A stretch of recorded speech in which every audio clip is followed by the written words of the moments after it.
This just in, Destro Warlock has been reworked again, and it's looking really good this time around, with a lot of the feedback being listened to, actual capstones, new talents, old talents coming back, some removed talents have been reworked, and it all functions way better with the hero talents that we have available. But is it ready? Spoiler alert, it is not ready, but it is significantly better than the previous one, for which we did have a video for, that we have worked on, that it's now garbage, and all that work is for nothing, because also yesterday Arcane has had a lot of changes for our recent Arcane video that has invalidated about 80% of our video content creation. But that's actually really good news for you, the player, because playing classes in War Within gets more exciting considering how much work they get put in. So let's actually see what that work looks like for Destruction Warlock currently. Now, I'm not going to go over all of the changes that have been made in the previous iteration of this rework, because those changes are very relevant to everything that the talent tree is now. So I'm just going to talk about everything that the talent tree is now, and just assume you will like it or not, and tell us in the comments. First of all, going from the talent tree with the most amount of 2-point nodes, I believe that was Destruction, it now has 0 2-point nodes, period. Yes. All of the nodes in the Destro talent tree are 1-pointers, and a lot of the things have been moved around. Probably the biggest thing that you'll be able to notice is the Infernal has now left the bottom left side of the talent tree and is now in the middle side of the talent tree, making it way more accessible, in line with what they want Infernal to be in terms of its design within the Destro kit and how it impacts your actual playstyle and flavor of the class.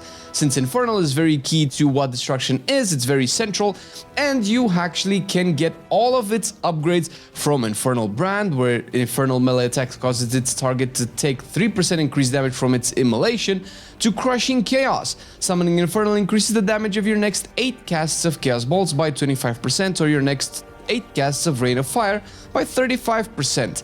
Rain of Chaos as well. Consuming shards during your Infernal has a chance to spawn multiple other Infernals, giving you an actual Infernal window. Now, since these talents have now become 1-pointers from their 2-pointers, a lot of the talents in the talent tree right now have reduced effects. They don't have the full value of the 2-point investment, since you do have more of them and you can just take more at a time. You can take all of the Infernal nodes with talents like Burn to Ashes, which was previously incredibly difficult to do efficiently, which is currently a 1-point node still, and it only has the benefits of the 1 point from the previous talent design. Now, just to finish with everything that we have here, whether or not you are aware of what happened in the last rework, where Avatar of Destruction has been taken away and replaced with Decimating Bolt, that lasted for a week, and thank God for that.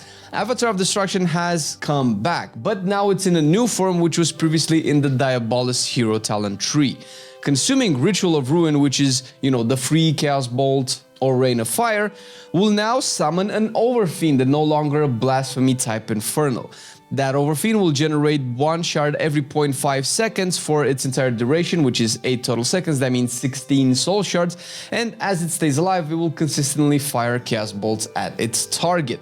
It's only 1 target, and we can assume how this functions because currently on the beta it does not work. So if you're trying to look at the gameplay footage right now, you won't see it because it just doesn't work. But that was the case for Doom for Demonology in its first week, and then it got fixed and it's now amazing to play with. So this will become amazing to play with, and we kind of know how this will function, since in its previous Diabolist talent tree it used to spawn off of Cataclysm, and it was ridiculous. I might actually include some footage from the old rework of the Destro talent tree to showcase how Overfiend was looking like, just to give you an idea of what it would be. The biggest part of Avatar of Destruction is the fact that you also generate soul fragments during the Overfiend duration, so not soul shards like I mentioned earlier, which is something that was taken away from talents like Inferno.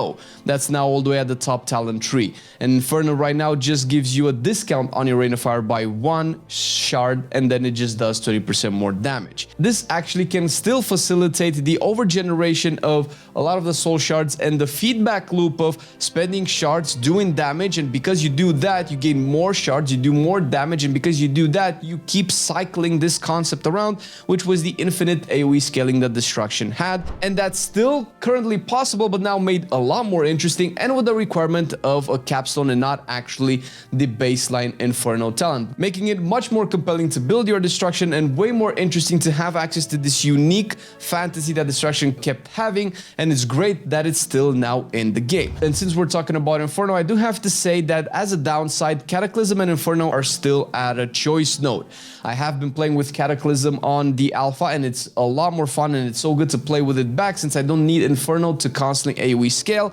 However, this is still a problematic thing to do because it does add two of the very few ways of doing AoE as a choice node, completely limiting your options in expressing your AoE viability. Considering that also Channel Demon Fire in AoE, that's also on the right hand side of the talent tree and just downstream of Cataclysm and Inferno, is something that kind of really works with Cataclysm. I've tried to emulate spam in AoE and it is terribly boring and antiquated, and it felt so much better to spread emulate with Cataclysm, particularly with the Hellcaller hero talent, and combining that with Channel Demon Fire is a fun gameplay loop and adds a lot of burst shard generation if you have Malevolence as well. We'll get to that in a second, and does give me that, oh my god, I turned on my engines and I'm doing damage. But you take away that Inferno damage and it feels bad because that's part of what Destro should do. My opinion should be, and I think it's kind of similarly shared by a lot of the Warlocks in the community, is to probably take Inferno and replace it or combine it with Pyrogenics, which is a dog shit talent that you kind of have to take to get here, or you can just take Backlash. But that way we can always have Cataclysm, which I think should probably be a baseline ability, considering that Destruction is already a fairly limited spec in terms of the buttons that it has access to, and this will always give us the option to take Channel Demon Fire without borking our build. And speaking of something that doesn't quite really work, there are a lot of new talents for Shadowburn, which is now its identity on the left hand side, kind of opposite of Channel Demon Fire. Now it's been going through a couple of reworks, so I'm not really sure exactly what versions of these we have on live, which versions were in the last rework, so I'm just gonna go over them real quick. First of all, we do have Conflagration of Chaos, which I think we still have today. Conflagration and Shadowburn have a 50% chance to guarantee your next cast of the ability to critically strike and increase its damage by your critical strike chance. We also have Blistering Atrophy, increases the damage of Shadowburn by 20%, and critical strike chance of Shadowburn is increased by an additional 50% when damaging a target that is at or below 30% health, giving this an execute feel. And lastly, we have Fiendish Cruelty, which I know this one is a new one. When Shadowburn fails to kill a target that is at or below 30% health, its cooldown is reduced by 5 seconds, which I believe that throughout the history of Destruction Warlock, this type of mechanic for Shadowburn has existed in the past. I don't know if it was in the form of reducing its cooldown by 5 seconds, but playing with all of these on a training dummy just to kind of get a feel of it, you can cast quite a lot of Shadowburns, but it feels terrible because even though it is instant and it costs half of the soul shard necessary for a Chaos Bolt, and it kind of does around half of its damage, it kind of feels like it's invading the space of Chaos Bolt in single target. This could have some interesting niche uses when you have to move around and you cannot hard cast those Chaos Bolts, but considering their identity is fairly similar, it doesn't really feel like it has a place in the current rotation, even with the guaranteed crit when the target is below 30%. Maybe it has an execute feel, but to add 2 charges to it and 1, 2, 3, 4 total talent points just to have an ability in execute that you just spam doesn't really feel that great. And having to fully constantly spam this, because you will be able to spam this all day while you are in execute, just feels weird for Destruction, because you're just constantly spamming instants and waiting for the global cooldown, and Chaos Bolt is kind of iconic for Destruction. So I'm not sure what the direction of Shadowburn is. I would love to incorporate it into my rotation, but outside of situations like PvP, I don't really see a major value into adding this to my kits, making these talents probably dead. Soulfire, however, has become the bottom left side of the talent tree and is really fun to play with, considering that its capstone is Decimation. Your critical strike chance have a chance to reset the cooldown of Soulfire and reduce the cast time of your next Soulfire by 80%. This essentially makes it faster than an Immolate, especially if you have recently cast a Conflagrate up. And it is very rewarding to press. It's fun that it is now a proc that you can just respond to and do big damage with just one quick cast. but it remains to be seen how good this will end up being. And lastly, what I wanted to mention was the Dimensional Rift integration in the Destro Warlock fantasy that I am all for, but once again, Dimensional Rift has been added with a lot of upgrades to it and capstone implications that you now need 5 total talent points for it, and all of the new additions to Dimensional Rift have not currently yet been implemented on the alpha, so I'm not really sure how they're supposed to be functioning. We cannot test them, but we can definitely read them and see what they do. So we have, first of all, Unstable Rifts. Bolts from Dimensional Rift deal 0% of the damage dealt to nearby enemies. So they basically cleave, they basically splash damage, probably something similar to Fire and Brimstone, where the bolts just hit more targets at once. That's great because it gives it an AoE identity. We also will have Dimension Ripper. Incinerate has a chance to create a Dimensional Rift or recharge Dimensional Rift if learned, basically just giving you a charge of the ability by casting purely Incinerate. Now, I would also love to be in a world where I can just talent a lot more into big fat Incinerates, and I think that might be possible with the Hellcaller talent tree, and it's very thematic for that tree as well. But once again, we are gonna be waiting for these talents to be implemented before we can have a say. The first capstone is Flame Rift.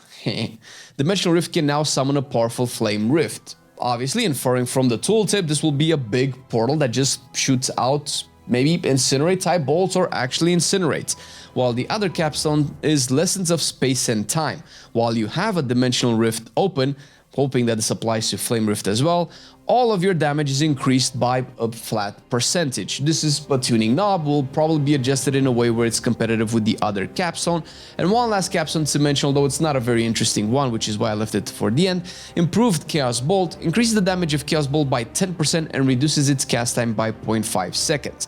These types of effects are very good, they're very boring for a capstone, and I don't know if they're even tuned enough for it to kind of compete with stuff like Avatar of Destruction, Decimation, or even particularly Chaos Incarnate, which is now a debate if it's actually a DPS increase or a DPS decrease. Overall, the feel of the talent tree is way better, much more improved in terms of actually just putting points and getting all the things that you want, even if they're a little bit weaker than their counterparts in the live game. It only makes sense because you're spending fewer points to get those said mechanics. I am actually very excited to play a future version of Destruction where you can incorporate spells like Channel Demon Fire, Dimensional Rift, maybe even Shadowburn or Soulfire, outside of just spamming Chaos Bolts and Rain of Fire in all content across the board. And now we can actually talk about the hero talents really quick, since these have been slightly altered as well. First of all, Diabolist, I do have to say that it just feels way better for Destruction than it does for Demonology, weirdly enough, because it is centered a lot on demons. Now, if you don't know, Diabolist revolves around Diabolic Ritual. Spending a Soul Shard grants Diabolic Ritual for 20 seconds. While Diabolic Ritual is active, each Soul Shard spent reduces its duration by 1 second. With the added engine of generating Soul Shards that is now present in the spec tree, this feels a little bit better to play with, and you do cast a lot of empowered spells a lot. And the good part about this comes with the demons that it spawns, because when Diabolic Ritual expires, you gain Demonic Art, causing your next Soul Shard spending ability to summon an Overlord, Mother of Chaos, or Pit Lord in this order, that unleashes a devastating attack against your enemies. Each demon does a different thing, and once you get all the talents that augment these demons, it feels even better. Overlord is a little bit on the boring and passive side, because Cloven Souls, which is what you use to upgrade it, makes it so that enemies damaged by your Overlord have their souls cloven, increasing the damage that they take from your pets by 5%, and from you as well, for 15 seconds. So this is just a damage amp, and that's it. It gets more interesting, and probably the most interesting, with Secrets of the Coven. Mother of Chaos empowers your next Incinerate to become Infernal Bolt, and this is a kicker. Infernal Bolt is a spell that does a lot more damage. I cannot tell if it benefits from the augments or all of the augments of Incinerate. It didn't really feel like Fire and Brimstone also affects it, because it would be pretty pog if it did. But Infernal Bolt just has its own flat scaling, so it's kind of like a totally different spell. I don't think Incinerate amps will affect it whatsoever, but the important part about this is that it will now generate 3 Soul Shards on its own. Now, in terms of Destruction Shard economy, that is giga good, since it is the spec of Warlock that generates Soul Shards probably the slowest, considering that Affliction just generates 1 at a time, while Destruction has fragments at a time.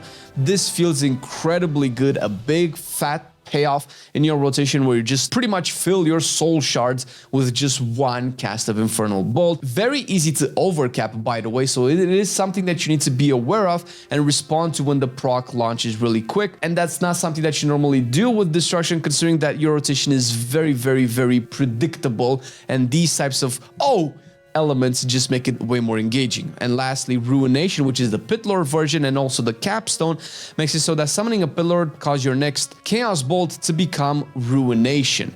Ruination is also a separate spell with its own little scaling that does a lot of damage. It also impacts your target with a Chaos Meteor that does a lot of damage. It does not consume your soul shards, by the way, so you will probably follow this up with a Rain of Fire or a Chaos Bolt if you're in a single target. And it's once again a really cool aspect that kind of breaks your brain in a good way, where, like I mentioned, the rotation of Destruction is fairly predictable. You generate soul shards and you kind of want to spend them right away because you want to fit those spending abilities into windows of Eradication or Backdraft or Roaring Blaze or anything like that. So your brain normally goes, oh, I did my shard generation, I press Conflagrate to reduce the cast time of the next, if it's in single target, the next Chaos Bolt, and I want to take advantage of those multiple amps of damage for my spender.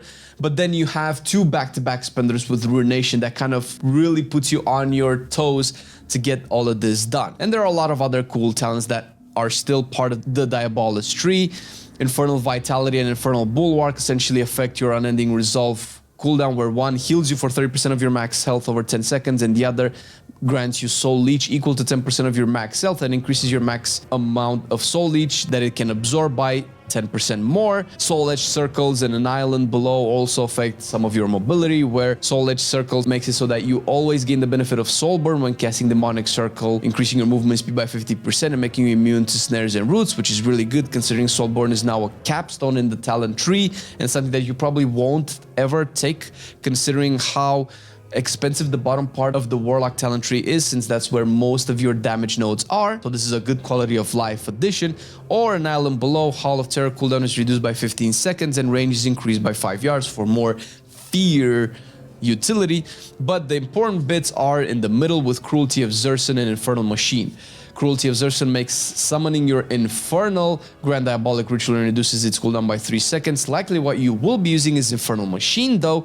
Your Soul Shard spending abilities decrease the duration of Diabolic Ritual by 1 additional second while your Infernal is active. This has really cool scaling potential in AoE, considering how many soul shards you generate when fighting multiple targets at a time. Talents like Flame of Zoroth are just passive damage increases, while Abyssal Dominion makes it so that your Infernal is empowered, dealing 40% more damage, and when it dies, it fragments into 2 smaller Infernals at 50% effectiveness that last for 10 seconds. They say smaller Infernals, but right now on Alpha they seem to have the same size, so it's a little bit confusing when this actually procs. But you do get multiple Infernal bits that proc after this, and they all work with all of the Infernal amps that we now have access to in the talent tree that are a lot more accessible than before, giving you an actual feeling of, oh my god, I just pressed my Infernal, which also, by the way, I forgot to mention, is now a flat 2-minute cooldown, considering that Grand Warlock design has been completely removed.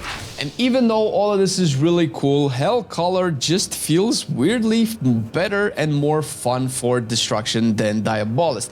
Hellcaller revolves around Immolate, which will turn into Wither. Bestow a vile malediction upon the target, burning the sinew and muscle of its host, dealing quite a bit of Shadow Flame damage and an additional damage over 18 seconds. And it still does everything else that Immolate does. It also makes it instant cast, which I have to say that it's a much better way of applying Wither, in this case in AoE, than just having to hard cast it. Ironically making that part a little bit useless, since it seems like you will really want to play this with Cataclysm, because going into an AoE pack in dungeons or even in raids when ads will spawn, pressing Cataclysm and instantly having all of the withers up and then maybe even channel Demon Fire into all of those is a really fun playstyle that we have lost since probably the beginning of Shadowlands, and it's very rewarding. Plus it amps your shard generation to some crazy amounts, with even more coming down the talent tree. The cooler mechanic of Wither starts with Blackened Soul. Spending soul shards further corrupts enemies affected by your Wither, increasing its stack count by 1. Each time that stack increases, it has a chance to become acute, dealing a little bit of Shadow Flame damage to its host every 1 second, consuming those stacks until 1 stack remains. Wither will always become acute after reaching 8 stacks or when its host reaches 20% health, giving you quite a bit of execute power. And now that's further augmented by the choice note Hate Fury Rituals and Bleak Heart Tactics. Hate Fury makes Wither deal 50% increased periodic damage, but its duration is reduced by 25%, which probably also facilitates using Cataclysm and Channel Demon Fire to extend the current active durations of Wither and also take the benefit of dealing way more damage even though it lasts for a little bit less. Bleak Heart Tactics just makes it way easier to play with, where the damage is just increased by 20% flat, and when Wither gains a stack of Blackened Soul, it has a chance to gain 1 more. This will probably have to be sim to see if it ever will be better than Hate Fury Rituals, but it sounds like Rituals will probably end up being better. Also, we still have some flat damage nodes like Zalan's Ferocity, where you just do 2% more shadow damage and 2% more fire damage. Zalan's Cruelty, fire critical strike chances increased by 10%, shadow critical strike chances increased by 10%, so Shadow Flame is probably increased by 20% crit chance, I suppose, meaning that you probably won't want to get almost any crit for destruction going in. Curse of the Satyr just makes Curse of Weakness be empowered and transform into Curse of the Satyr, where it increases the time between an enemy attack by 20% and the casting of the spells by 30% to give you some nice utility in raids and certain dungeons as well, while Aura of Enfeeblement makes your Unending Resolve apply Curse of Toughness and Curse of Weakness at 100% effectiveness to enemies around you in a 30 yards range, mostly probably having applications in PvP. Zevrim's Resilience makes Dark Pact heal you for quite a bit every 1 second while active, while Ilhuf's Design sacrifice 10% of your max health permanently to make Soul Leech now absorb additionally 15% of your maximum health. Mark of Xavius makes Wither damage increase by 25% and the cooldown of Cataclysm being reduced by 5 seconds, kind of furthering down on the fact that they really want that Cataclysm to have a way shorter cooldown, which will weirdly enough align it better with Channel Demon Fire, but considering that Channel Demon Fire cooldown is a little bit hasted, they will kind of always have a hard time being aligned. But maybe we will just play a verse mastery version of Destruction, giving these two spells the option to be more aligned than not. Mark of Perotharn makes Wither damage deal its damage 40% faster, and Blackened Soul deal 2% increased damage per stack of Wither. And speaking of Blackened Soul, Seeds of Their Demise makes Blackened Soul damage increase by another 30%, and when Blackened Soul deals damage, you have a chance to gain Ritual of Ruin. So you will be playing with that Avatar of Destruction, because boy does that feel good, and you do get quite a bit of procs from this change, and the feedback while you're in AoE at the very least, since that's what we've been able to test more than anything, is fantastic. And it all culminates with Malevolence, an actual extra cooldown, a 1-minute cooldown that makes dark magic erupt from you and corrupt your soul for 20 seconds, causing enemies suffering from your Wither to take quite a bit of Shadow Flame damage and increase all of the count stacks by 3. While corrupted, and this is the bigger, your active Withers are acute and your haste is increased by 15%. The amount of shard generation that you get when you're pressing this in AoE is insane, and the fact that it's only a 1-minute cooldown makes it incredible, but also once again a little bit weird, because you will kind of really want to play Cataclysm with this to make it feel good. Listen, I'm only saying this to give you a good sense of the gameplay. Depending on how the tuning is, all of this is just subject to change, so we don't know what we're gonna end up playing, but functionally it feels like you want to play this with Cataclysm, and Cataclysm being on a 25-second cooldown makes it not align with Malevolence once again. So the talent of Mark of Xavius is a little bit weird. We need to kind of really look at all of the cooldowns that Destruction has, so we don't end up in an unholy situation where every ability has a different cooldown and you have to hold a bunch of them to kind of match them together, which is where all of this synergy comes from. But suffice to say, overall Destruction just feels incredible. Props to the devs for fixing a lot of the things that the people have pointed out. Hopefully we get a chance to actually play with Avatar of Destruction and the Dimensional Rift changes as well, and maybe we can move into a world where Cataclysm is no longer a choice node. But Warlock is just eating really well in the War Within, and you can check Demonology as well, which has had a better rework than Destruction, funnily enough. And Destruction can take some lessons from the talents of Demonology, and it's looking really good for Warlocks in the next expansion.